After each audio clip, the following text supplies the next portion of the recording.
By the shutdown.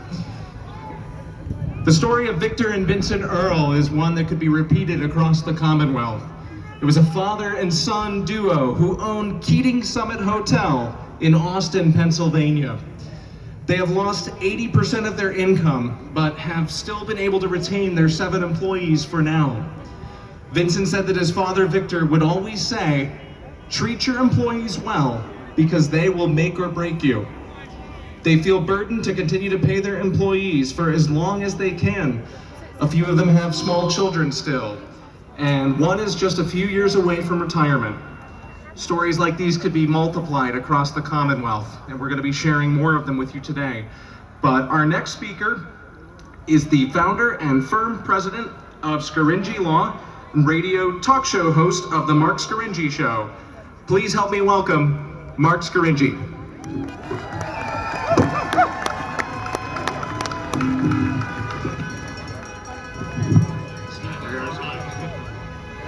Well, thank you. Good afternoon, my fellow Pennsylvanians. Thank you for taking the time to come today to the capital of our great Commonwealth to take a stand to reopen Pennsylvania now. 1 month ago, Governor Tom Wolf issued an executive order unprecedented in the history of Pennsylvania and in the history of the United States of America. Never before has a governor ordered the mass closure of tens of thousands of businesses for any reason, let alone because of a viral illness.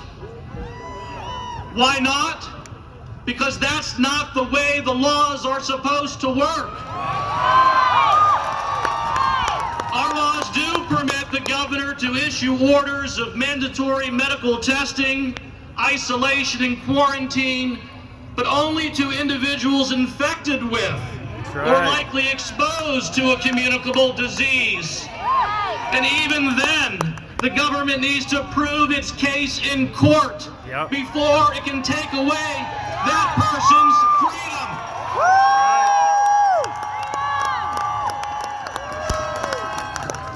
But this governor used or misused, as I have argued, the law designed to address hurricanes, tornadoes, and floods by closing those disaster areas. Well, Governor Wolf, our businesses are not disaster areas. This governor's business closure order is probably the most irrational, unscientific, and biggest overreach to a viral illness in the history of our country. And the results have been catastrophic to the lives of millions of Pennsylvanians. Since March 15th, over 1.3 million Pennsylvanians have been forced out of their jobs and have had to file for unemployment compensation. Roughly 20% of the state's workers have been laid off. UC claims could cost the state between $4.5 billion to $6 billion by the end of the next fiscal year. The UC system was so overwhelmed with new claims, it crashed. And what about unemployment comp for the small business owners and independent contractors like you and me and millions across Pennsylvania? We've paid into that system our entire working lives and have never gotten a goddamn dime. And finally, the government has decided to throw us a bone and let us collect some of our own money back. But after a month, Governor Wolf still can't get the system to work. And the economic destruction of our economy, our jobs, and our lives continues. The director of the state's largest association of manufacturers said the governor's business closure order will unnecessarily inflict lasting economic damage. Janet Yellen, the former chairwoman of the Federal Reserve, states that America is in the throes of an absolutely shocking downturn. and will experience at least a 30% contraction of our gross domestic product. She explained this is a huge, unprecedented, devastating hit. And other economists now project a record-shattering 40% annualized contraction in the U.S. economy. Pennsylvania and America have suffered the most devastating economic collapse since the Great Depression. And much of this has to do is the direct result of Governor Tom Wolf's business closure order.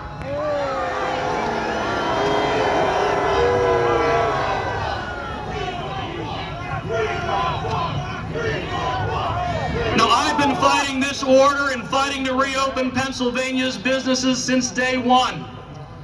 I filed an emergency petition in the Pennsylvania Supreme Court on behalf of several small businesses and asked the court to vacate or strike down Governor Wolf's order for violating their and your constitutional rights and the rights of all business owners who have been shut down by the governor.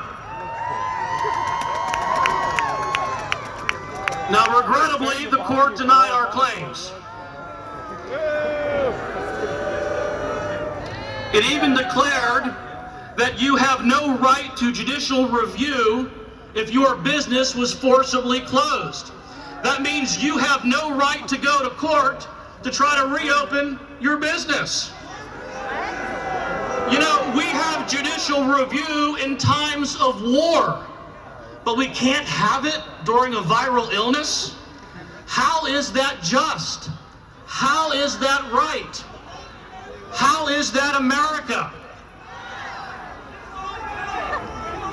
The court stated about COVID-19, it stated, although a staggering death toll, it is lower than earlier predictions, that between 100,000 to 240,000 Americans would die, even if the nation abided by social distancing. So the court is admitting that earlier predictions about the staggering death toll were wrong. That means the death toll projections that formed the basis of Governor Tom Wolf's order were wrong. Our Lieutenant Governor John Fetterman says he and the governor are leading with science. Well, where's the science? I'm okay with it, right? And by the way, does Lieutenant Governor John Fetterman look like a scientist to you?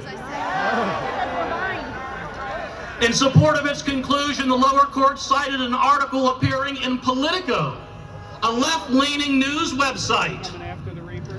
However, the Politico article stands for the opposite conclusion.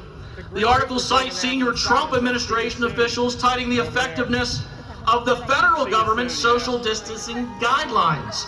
Those guidelines are not orders, mandates, or compulsory. The article does not mention Pennsylvania or any other state's business closure orders at all, let alone proclaim their effectiveness. The health officials cite the American people's practice of social distancing, not business closure orders, as the reason for the drop in the death toll. The article quotes the director of the Centers for Disease Control and Prevention, who said that what we're seeing is a large majority of the American public are taking the social distancing recommendations to heart. Yet the court concludes that it is the governor's business closure order that has resulted in the reduction in the death toll projections. Really? Where's the science?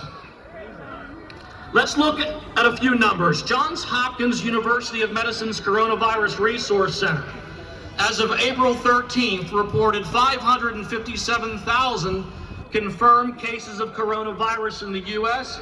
and 22,000 deaths.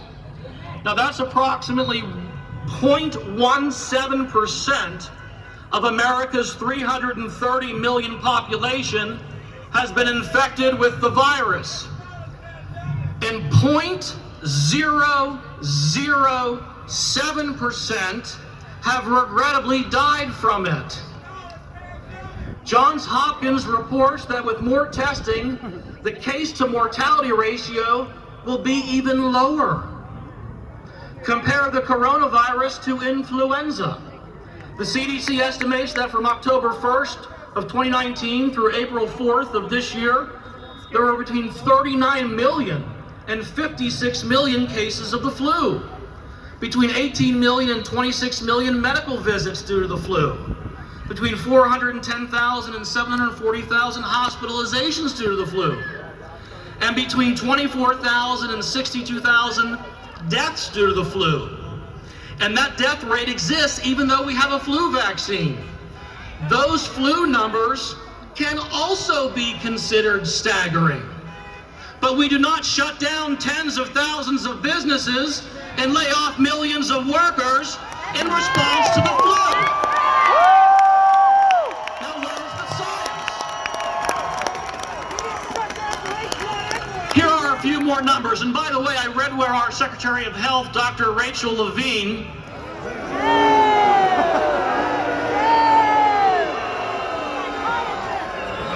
announced that she was doubling our death toll from COVID-19 with 276 newly reported deaths.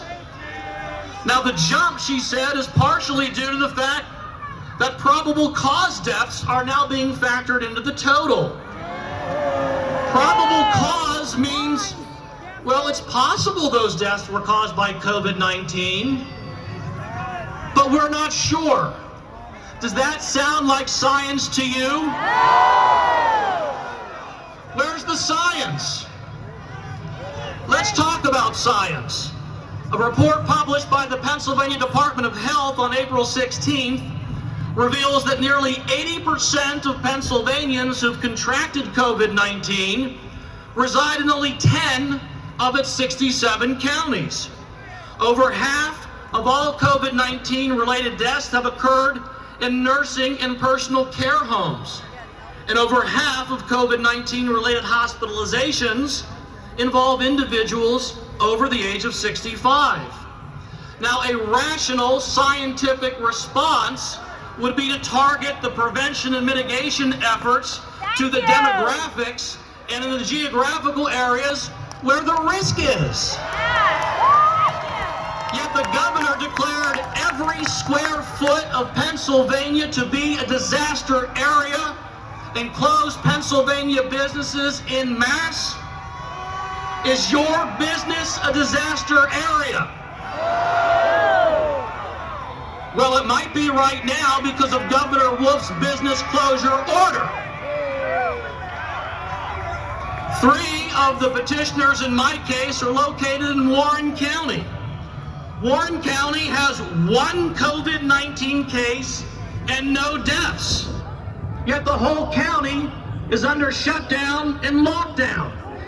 Is this reasonable? No. Is this rational? No. Where's the science? None. Yet the governor kept open many businesses such as accounting firms, beer distributorships, pet stores, and candy shops. Even those located in the most densely populated areas where the people are most at risk. Does that make sense? No. The people can contract COVID-19 just as easily at those places as they can at non-life sustaining businesses. And how about that category? The governor has declared that candy shops are life sustaining. Really? Pet stores, life sustaining? Really? And the creme de la creme, beer distributorships.